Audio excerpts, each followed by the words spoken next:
Welcome to the Learning Pines YouTube. We hope this video helps. You start by opening TikTok and going straight to Profile right arrow settings. Tap the three dots or the settings icon, then choose Content and Activity. This is where language features live.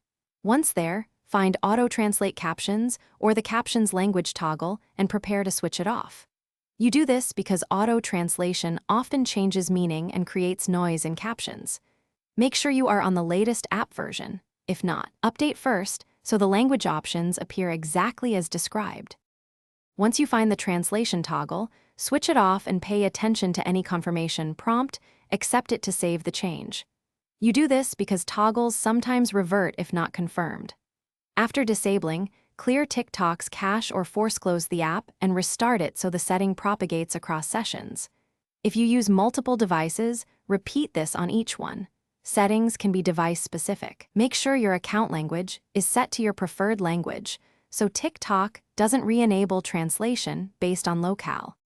Finish by testing several videos from creators in other languages to confirm captions remain in original language or disabled. If translation still happens, log out, clear app cache, and reinstall TikTok. These steps remove corrupted settings. If that fails, check that your account language and device language match and are supported. Sometimes mismatched locales force translations. As a final step, contact TikTok support or search community forums for recent app-specific bugs. They often publish a workaround if a release re-enabled auto-translate. Thanks for watching.